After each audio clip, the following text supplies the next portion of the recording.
Welcome to today's webinar.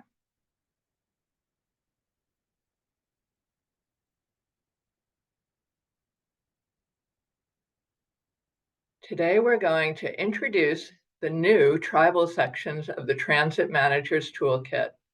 I'm Kara Marcus, Knowledge and Resource Manager for National RTAP, and I'm so glad you're here today to see this exciting part of our Transit Manager's Toolkit. First, a little housekeeping. The webinar is recorded, and the webinar recording and slides will be posted at nationalrtap.org webinars within a week of today. If you have questions, you can ask them in the Q&A box in Zoom, and they'll be addressed after the formal presentation. If you're having trouble with Zoom, please chat with us or email info@nationalrtap.org. We will do our best to help you. At the end, there'll be a very brief post-webinar survey. We'll have a QR code. You'll also get it tomorrow in email. So we're always having webinars and workshops, conferences, events. You can find them at nationalrtap.org, and you can subscribe to our newsletter too. So for those of you who are new to National RTAP, our full name is National Rural Transit Assistance Program. We were founded in 1987, and we're a technical assistance center funded by FTA through Section 5311 rural funding. We provide no-cost, free training and technical assistance resources and services. Our audience is rural and tribal transit providers and state programs, the state RTAPs, and we are always delighted to serve everybody through webinars and direct technical assistance. National RTAP is guided by a 14-member review board.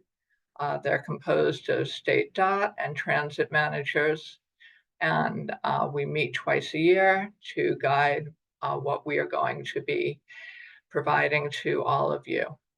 Our review board was very involved in this project, so we're all excited to present it. As I said, our website is nationalrtap.org. Here's a screenshot of our website, so we hope you take a look at it. Our many resources and services include training, not just webinars, but training manuals, videos, slides, e-learning, both for frontline transit staff and management, also researchers, pretty much every audience. Information and best practices. We provide technical briefs, toolkits such as this one, topic guides, articles, news. We have technology tools for procurement, cost allocation, building a website, GTFS, trip planning, and NTD. We help with peer networking, direct one-to-one peers, training via webinars, conferences, roundtables, and online forums. And direct assistance through reference services and technical support. Bring us your questions, not just today, but whenever you have questions. We are here for you.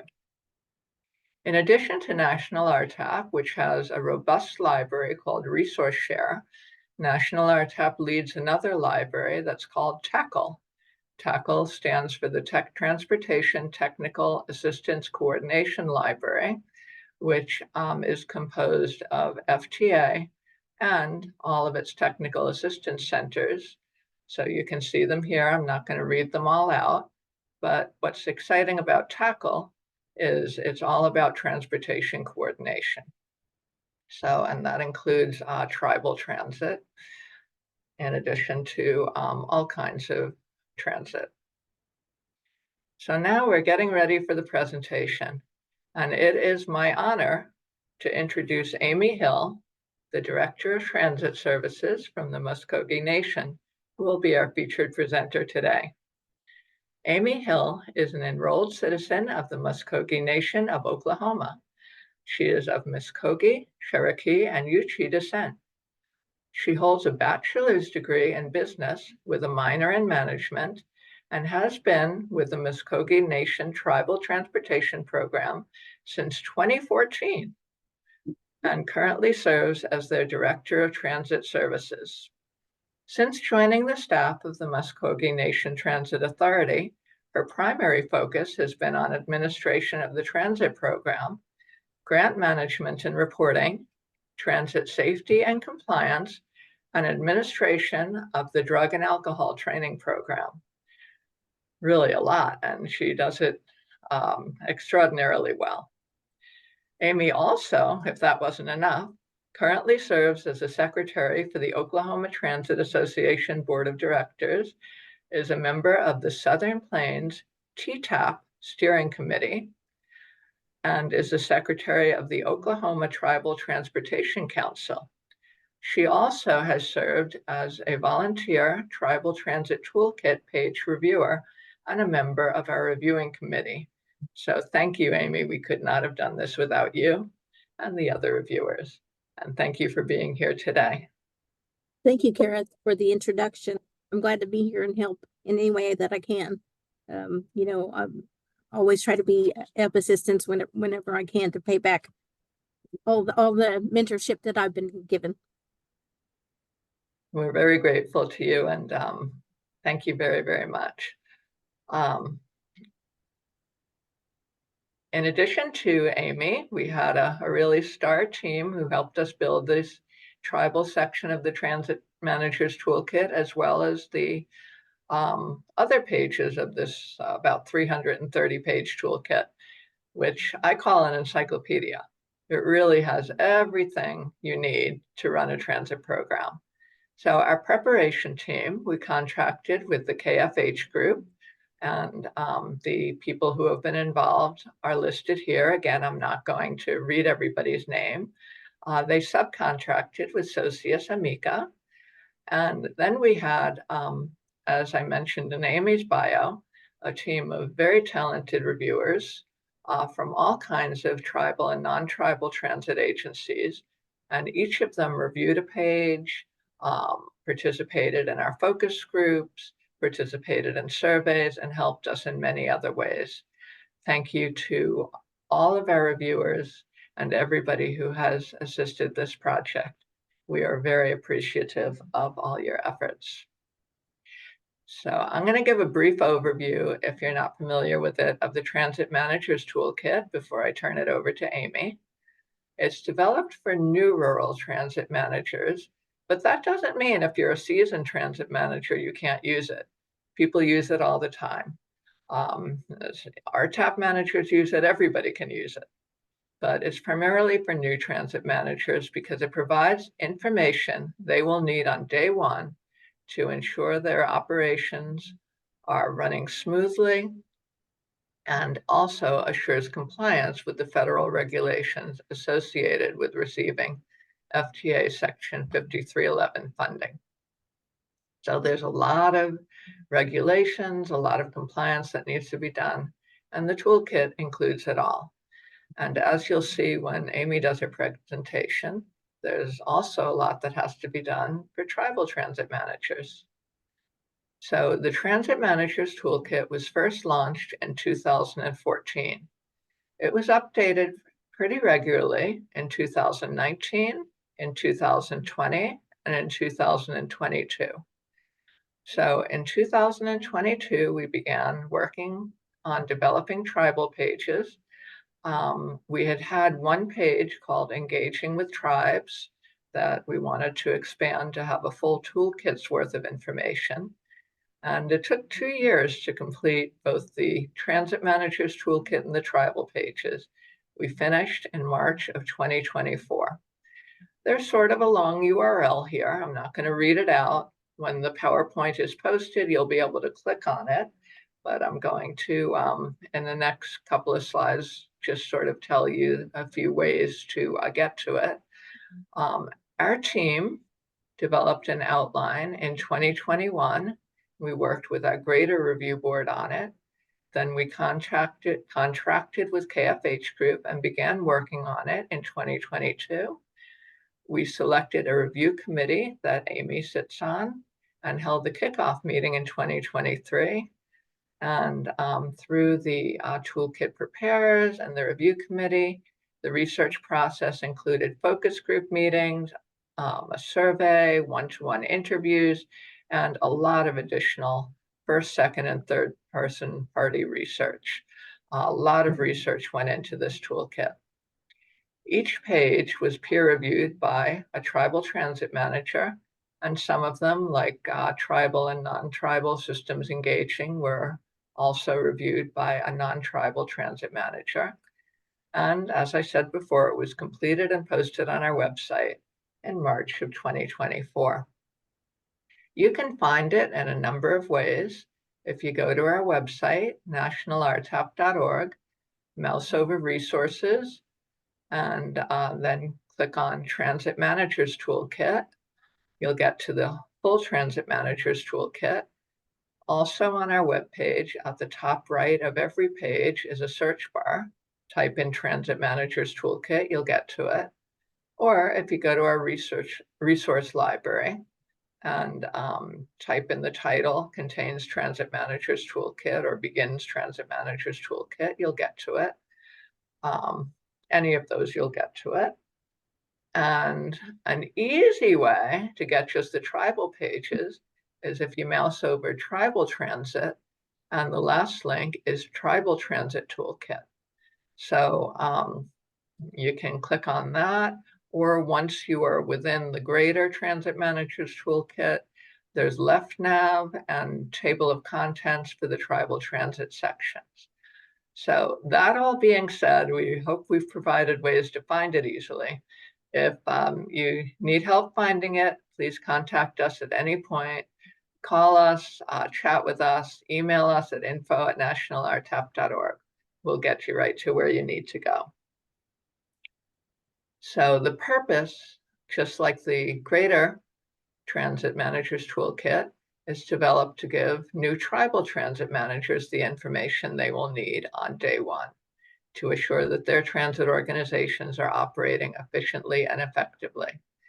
Beyond that, though, it discusses the issues and complexities that come with managing or engaging with a tribal transit agency. And not just challenges, but a lot of success stories too. It examines the unique transit needs of tribal communities. And of course, every tribal community is different and has unique needs. And it provides information on complying with federal regulations associated with receiving funding through FTA. Now, not just 5311, but as you'll see in the toolkit, there are many types of grants and funding that can help tribal transit agencies. And Amy will be talking about some of that. So now I'm going to stop talking, and Amy is going to introduce all the pages, starting with tribal and non-tribal systems engaging. Thank you, Kara. So as you all know, it does take all of us collaborating together to create a successful tribal system. So the benefits of engaging with tribes in tribal transit programs has you're able to collaborate in writing grants, and that's a major selling point when reviewers are looking for tribal collaboration between tribes and other working with other tribes and in their areas, and then non-tribal systems working together. And that makes a strong statement of our commitment to providing transit service for our general areas. Improving transportation equity and social justice within the existing transit system that does create better, a more creative system for our tribal nations, because we do know that we all operate in different ways, and we try to create systems that work specifically for our tribal needs. Eliminating duplicative services, reduce costs, and allows for other improvements within the transit system and transit infrastructure as a whole. And there's many other additional benefits that we all reap when we coordinate together and make such a collaborative effort to make the systems and services that we provide successful. Of course, we've been talking about tribal and non-tribal systems engaging, so that together that the 5 C's are what we're talking about, are going to be helping to create that continuation and collaboration. So the 5 C's are communication, collaboration, coordination, connectivity, consolidation. And there's many within the toolkit. There's many case studies from New Mexico DOT and the North Central Rural Transit District and the Navajo Transit System and Hopi-Senum Transit System in Arizona, and others that have their stories to tell. Many of you have stories that are success stories. You know, sometimes we have many failures before we get to a success story, but you know, that's part of living and learning and working together. And every time you have a new opportunity, it's room to grow and be more successful. The fundamental principles for the development of tribal consultation policies should strive for uniformity, including using common definitions, processes, and timeframes for purposes of consistency, the ease of tribal use, and for promoting a whole of government approach. Tribes are sovereign nations with self-governance and self-determination rights. We know that, and we try to enforce that every time we're talking about tribal nations and the things that we want to do for our people. It's about our right to self-govern. So that's highly important for all of us as sovereign nations to be able to do that. Even though we do have a two-way nation-to-nation relationship with the United States, we want to make sure that we do protect our sovereign rights as tribal nations to do that, to self-govern ourselves and to be successful while we do it.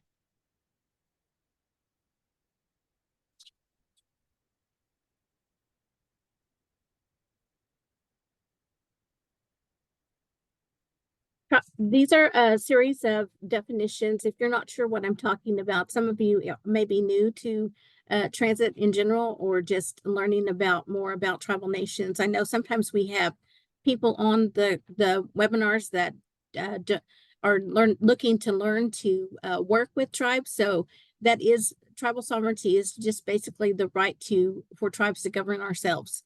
Self-governance is very important. Tribal authority to self-administer certain federal programs and services for their tribal citizens is, the goal for all of the tribal nations, to be able to make sure that their specific needs are met. Tribal band autonomy, that is no expectation that any two tribal governments will function in the same manner. We all have different ways of operating. Some of us have tribal councils, some of us have government systems that we call counselors, or many different names. So you can have however your council operates. That's everybody has the right to operate in their own way, and many nations are set up differently.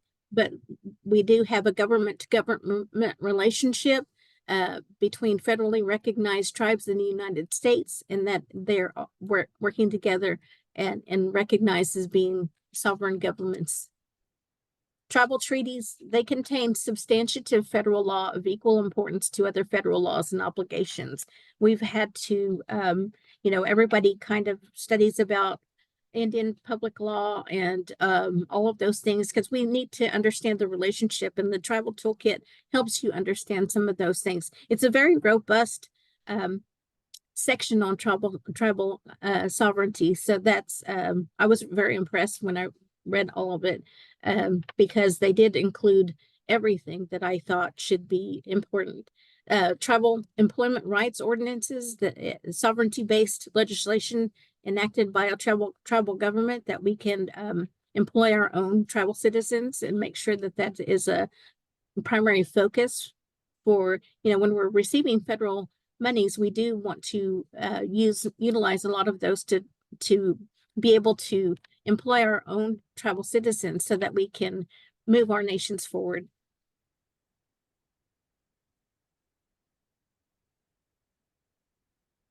Self-governance and self-determination are major legislation that we are discussed in the governance toolkit. Is Indian self-determination in the Education Assistance Act of 1975.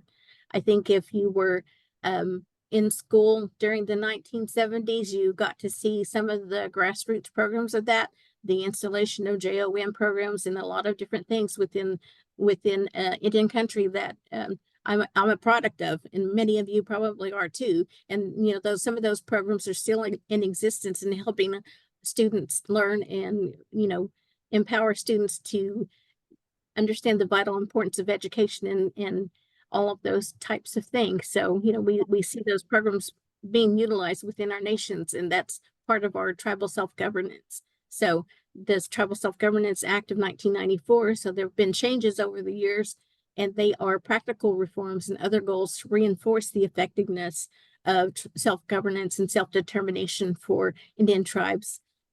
Even as 2019, the Progress Act was signed into law in October 21 of 20.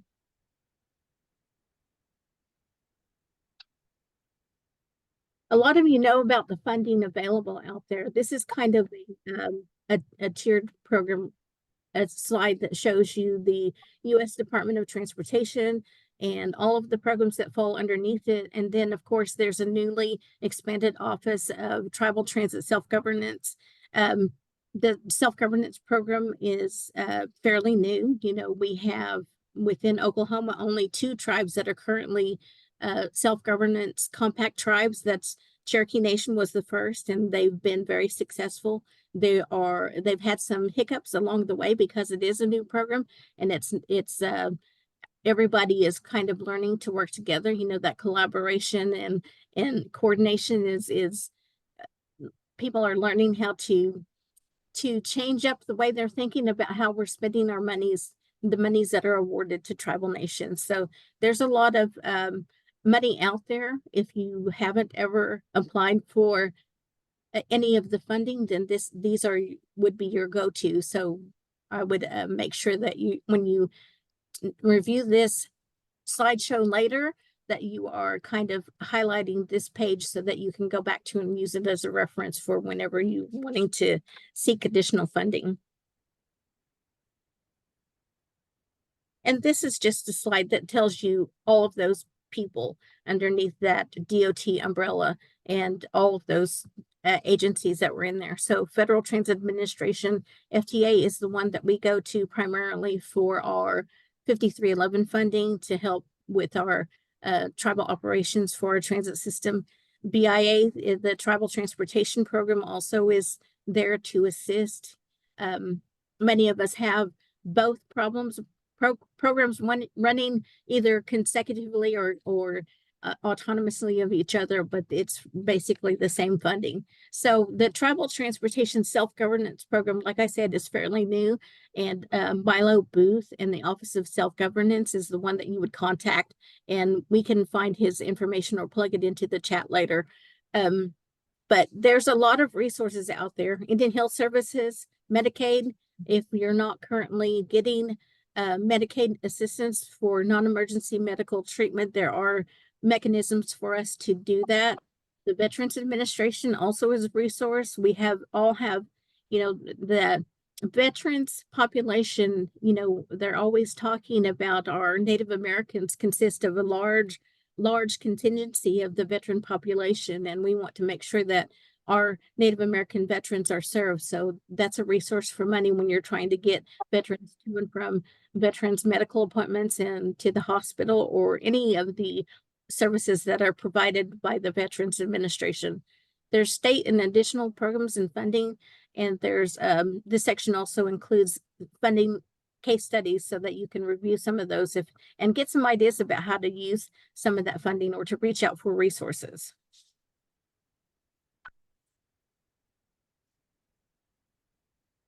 This is another slide that shows about the, many of you know about the Indian Reservations Program. So that's our Tribal Transit Program money. So that is a formulary program, and it does show you the 49 USC 5311C code there, and that talks about the Tribal Transit Program. So these are highlighted there, and you can, if you don't know anything about it, you're brand new to transit and you want to learn more, these are the places that you need to go. And every federally recognized tribe is eligible for these programs, or Alaskan Natives. So, and it is something that you have to be able to, in order to receive formula funds, you have to be able to report your miles that you're transporting for through the National Transit Database. So that's NTD is something that we do our reporting for every year, and it's a statutory program because we're trying to make sure that we're doing everything we can to allocate money for our programs. So you do have to apply for it. So even though it's formulary and it's out there, you still have to apply for it. And these will kind of give you the steps that you can do to get that resource available to you.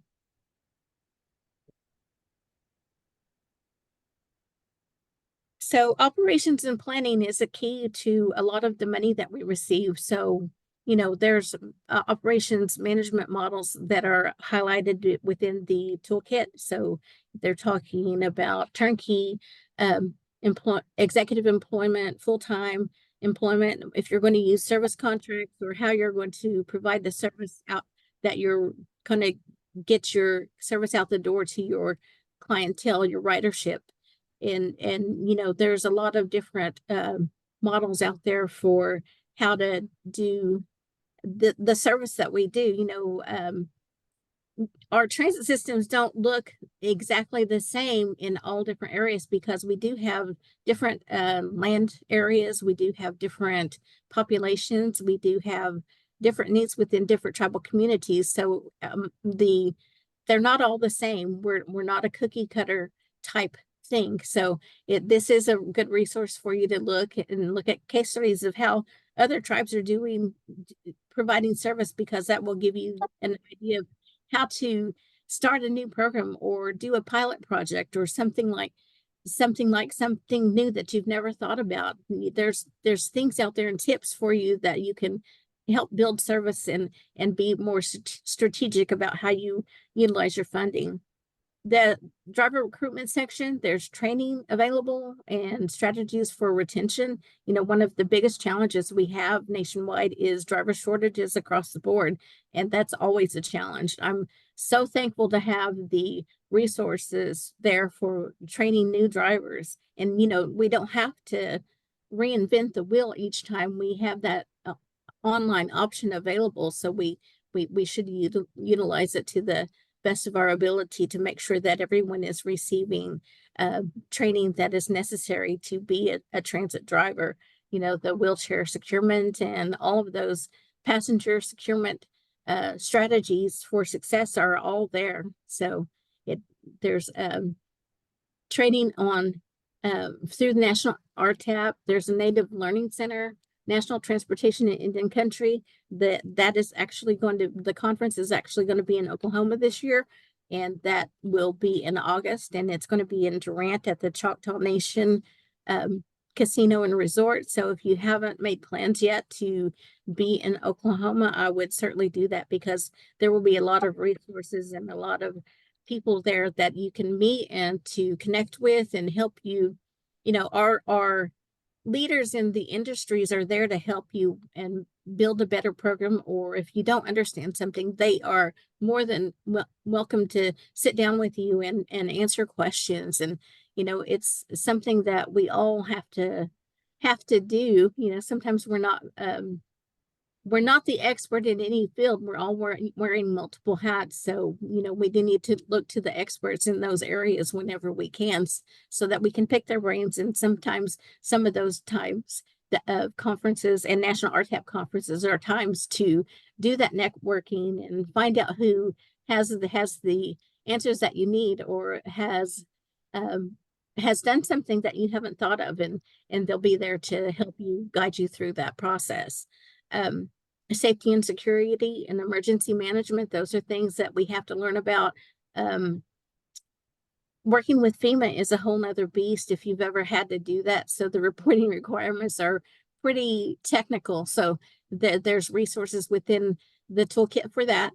Coordination and mobility management. You know, Oklahoma is starting an Oklahoma mobility management program. And we have in Oklahoma, I think we have 5 mobility managers across the state that are currently helping coordinate with even with the tribes and with non-tribal agencies, just to make sure that people that are in need of transportation are available to get connected to a resource for transit, so that they're able to get, we're talking about getting people to and from, and we have vital things that we do every day for our constituents. We're trying to make sure that they're getting to school, they're getting to work, and they're doing all the things that they need to do on a daily basis. And that coordination is key to that, to the success for them and for us as well. Planning and evaluation, we have a strategic service planning that we need to learn about, and we are required to create plans that are quite robust, and if it's not something that you're familiar with, there's resources there for you, and you have ways to overcome operational challenges in tribal areas. So we do have some low density populations and long travel distances. And sometimes, we're driving many, many miles just to get to somebody, to get them to a doctor's appointment or something else. And, we have lots of dispersed destinations. So we're traveling many miles, and we may be picking up several, but it's going to,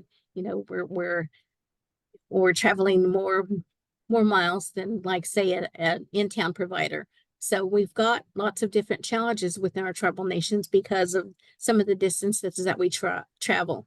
And, that creates vehicle challenges and all kinds of things whenever you're talking about rural areas.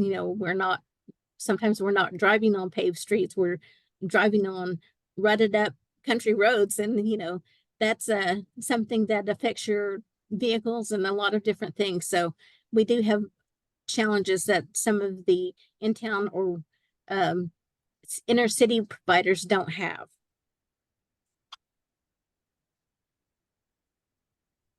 There is a compliance section that contains info on legal compliance and award and project management.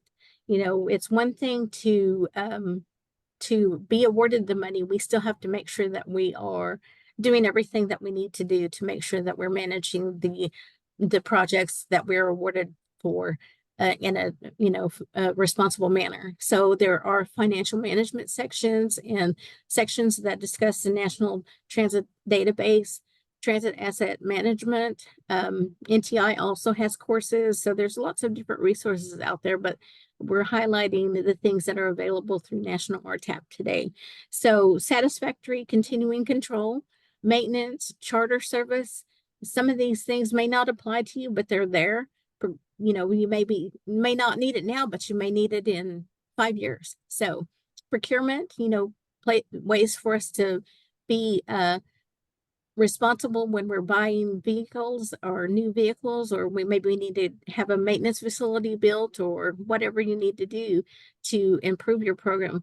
All of that is there. So drug-free Workplace Act and drug and alcohol program management, that's something that was one of the first things that I was tasked with when I came on to be involved with transit, was running the drug and alcohol program management and doing randoms. And that was something totally new to me. And so it's been a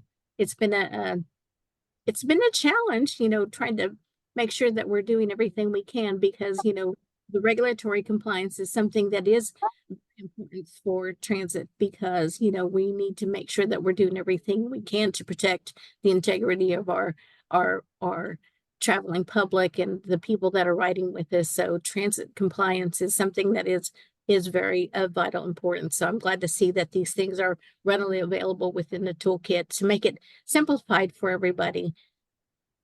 Title, the Civil Rights Act of 1964, disadvantaged business enterprise. We've had tribal DBE programs and different things like that come about. So, this kind of highlights the things that are regulatory for when you sign your searches and insurances. All of these things are in there. So you just need to be familiar with what they mean and what they do. And equal employment opportunity program talks about employment rights and who you non-discrimination and all of those different things. So if you're not familiar with those sections, that's something that you would need to be able to be familiar with. Of course, ADA, because we are driving federally funded vehicles, we all have to purchase ADA compliant vehicles so that we can serve anyone, so that we're not limiting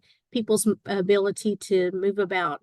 So, we try to get vehicles with ramps. We have many in my particular fleet, we have a mixed fleet. So we have minivans, we have ProMasters, and we have some of the Ford Transits, and we have some of the Carrot Top shuttle buses, and just a varying fleet. So I have CDL drivers, and I have non-CDL drivers as well, because I do have a mixed fleet. So I have a variety of vehicles that they're able to drive. So we do have a tiered driver wage scale. So that's something, when you're doing your planning, that you need to look at as well, because it's 15 passengers or more, you require a CDL. So transit compliance is vitally important. That was excellent, Amy. A real thorough walkthrough of our tribal transit sections of the Transit Manager's Toolkit. And you can see that we've just touched the tip of the iceberg, since it's a 330-page toolkit. There's a lot more content than we've had time to go over, but I think, Amy, you really touched on all the highlights, and it was great that you gave some perspective from your own successful transit agency. There's some case studies from your transit agency within the toolkit, as well as many, many others. Probably some of you who are on this webinar today have a case study in the toolkit, because we really wanted to give the perspective from different geographic regions, different tribes, etc. So now we're going to open it up for questions, and you can ask questions. We have a fairly small group, so we can be a little more informal than we normally are. Sometimes we have like 300 people on a webinar, but we don't today. So you can ask your questions in the Q&A section. You can ask it in the chat. You can raise your hand, or, really, you can just put your picture on and start talking. So we really want to hear both what you want to ask us, as well as whether or not you were a part of this toolkit. We'd love to know some of your own best practices for tribal transit, because we're always enhancing and improving the toolkit. So if you have something you want to share with the rest of the audience about something great you're doing, we'd like to hear it too. So let's open it up to questions.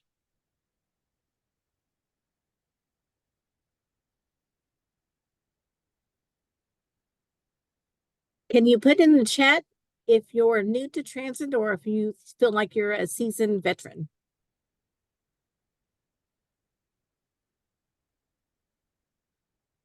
Yeah, while we're waiting for questions, I'll ask Amy something.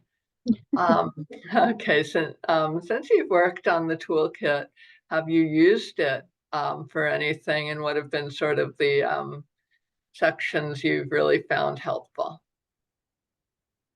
I have read some of the case studies, because I have had some wanting to change up some of the ways that we provide service. So those are really helpful, thinking about how other agencies have done something that has been successful. So I do think those are really valuable.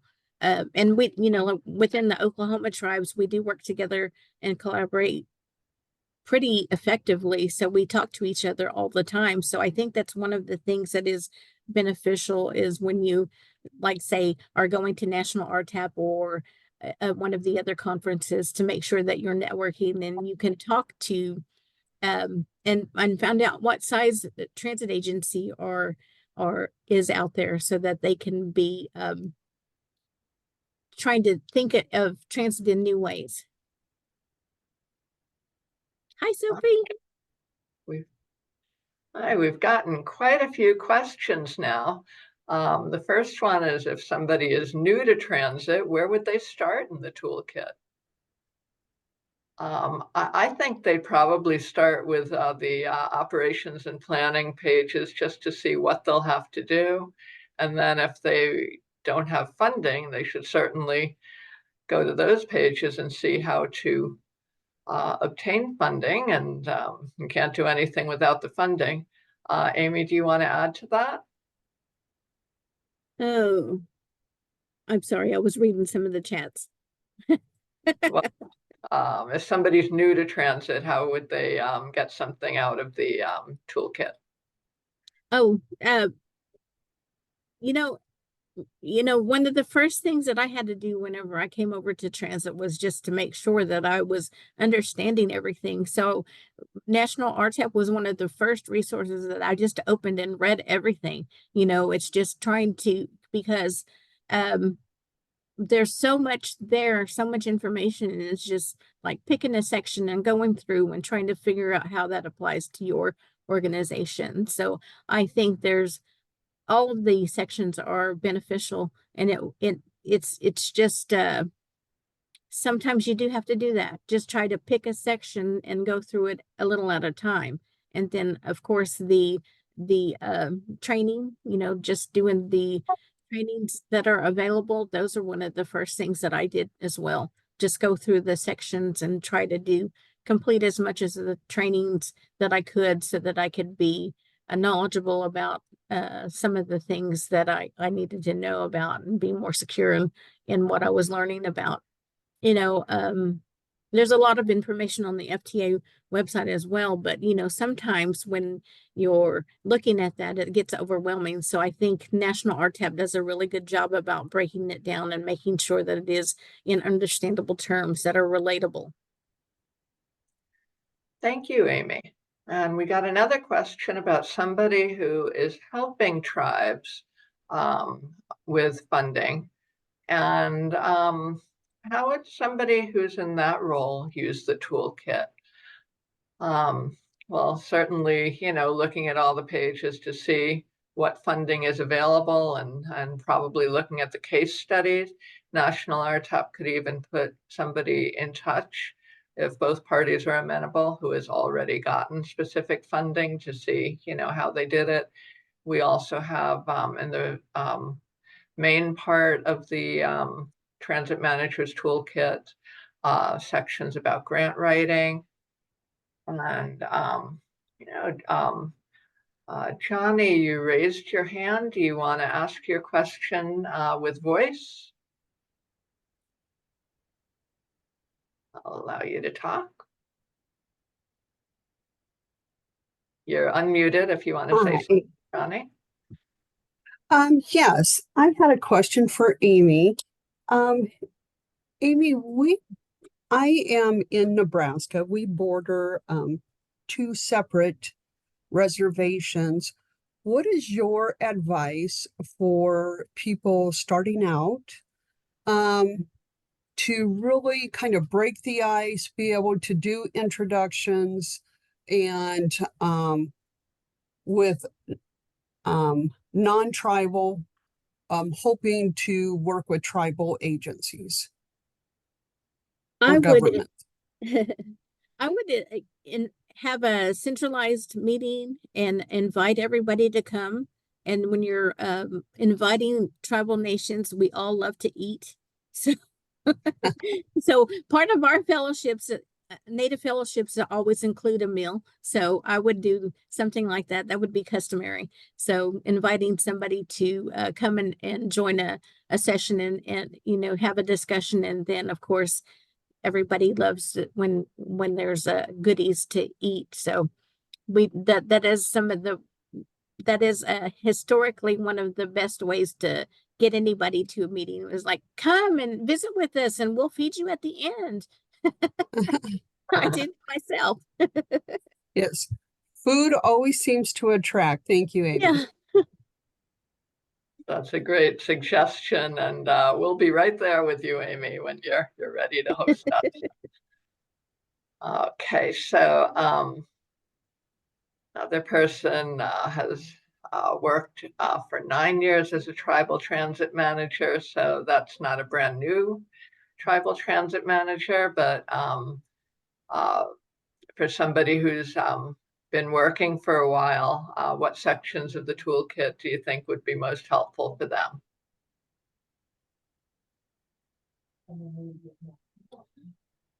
I think, if you already have the funding, you already have the sort of compliance pieces in place, you're doing your NTD reporting. I'd say really the planning case studies to see what sort of innovations other tribal transit agencies have done and how they've overcome the challenges that Amy was talking about, like low density and long distance transportation.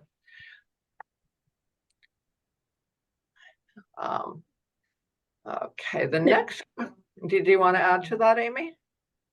I think just coordination is key to,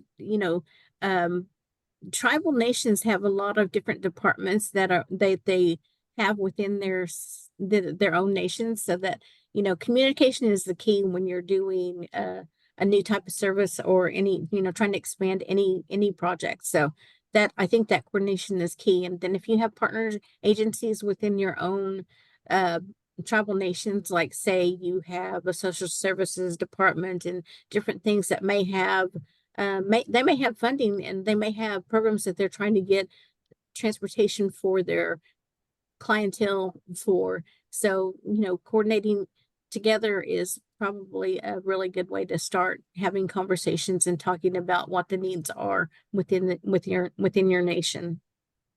Yeah, and you remember the 5 C's, which includes coordination. So there's a lot of good tips and tricks for having successful coordination in that section too. And the 5 C's is brand new, something KFH Group developed for the National RTAP Transit Managers Toolkit. So you'll only see it here. Okay, somebody asked us about drivers not needing a CDL if they're driving 15 or less passengers. Would they still need any kind of passenger endorsement for a regular license? I will answer that afterwards via email. Another person new to transit, so this is a compliment. You did a wonderful job. You are correct. I feel like our tribal transit agencies do an excellent job of not only working with each other within our tribal community, but also with our other public transit agencies within the state of Oklahoma. Yeah, I think Oklahoma does such an amazing job with transit in general. Whenever I hear about all the different agencies working together, I'm really impressed. Thank you. We do try to work very hard at doing that. It does take everybody. We're always talking about it's not a one person solution, it's an everyone solution. Absolutely. Another person said that they hope to share the toolkit with all of their tribal transit agencies throughout the state. Thank you for the resources. Connecting to RTAP toolkits helps all rural and tribal areas. So we got another question. Can you receive both FTA 5311C and BIA funding at the same time to support the tribal program? I'll answer that with a resounding yes. And you can receive many, many different types of funding. All of the ones on that flow chart that Amy described. And then there was another slide that showed it's sort of a cascading table on one of the toolkit pages that we were just able to show one type of funding, but it has many that are specific for tribal transit agencies. But tribal transit agencies, since many of them are in rural areas, can receive rural, funding. They can also receive 5310 for older adults and persons with disabilities. Amy, would you feel comfortable Sure. some of the grants that your agency receives? Sure, we do. We do receive the 5311C money, but we also, thank you, Laura, for your question. We do also receive a portion of the BIA funding through our tribal transportation program. So the tribal transportation program is mainly for roads and infrastructure. So that, money is available for the tribes, but, we do have specific to our tribe, we have a set aside within that program for supplementing our transit agency. So that does help us with the oversight management and a lot of different things that are very complex. So sometimes we really focus on our operational costs with our 5311C money. So there's, the other things that need to be done as far as the administration of the program come out of that other pot of funding. So there's a lot of different ways to be successful. We do have 5310 vehicles, and we do try to make sure that we're utilizing different funding sources when available, when they're available. We're currently working on some projects that may include electric vehicles, but it's a collaboration with our environmental services and a sustainability grant. So we've got a lot of different things going on within the nation. Right. Thank you for mentioning that. There is a lot of funding right now for electric and other low emissions vehicles. To find out about the funding, visit our toolkit and then subscribe to our e-news. We have regular columns both from FTA and US DOT and other organizations, every sort of grant and funding opportunity that we can find that you can apply for, and that comes out every other week. So if you're looking for funding, you'll likely find it there. And of course, a lot of the funding includes local match. So reach out to your local partners too. And, you'll find a lot of them do want to help out with transportation as well. So any other questions? Thank you. You've been a great audience with all these questions. One of the worst things in a webinar is if nobody asks anything. Thank you, everyone, for being a part of the session. I appreciate you guys all being on.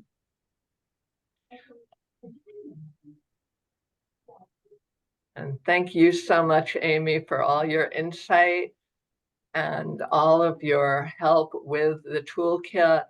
And, as you can see, it was a really big project, and we are so glad to have it available for everybody. I see all of these really nice emojis coming on the screen. Thank you.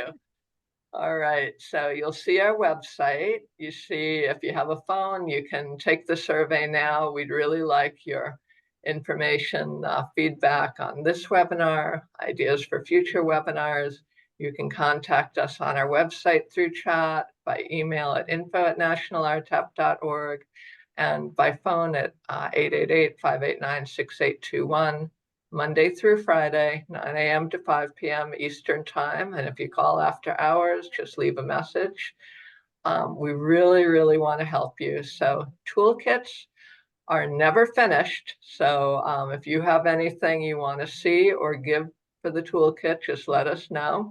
We'll probably take a break from updating this one since it took about 3 years. They're starting to update our ADA toolkit, also a very important area. So stay tuned for that. And please either fill out the survey now or when you get the email tomorrow. Thank you so much, Amy, for Thank you. Your work and for being here today. And thank you to the audience. Thank you for asking me to be a part.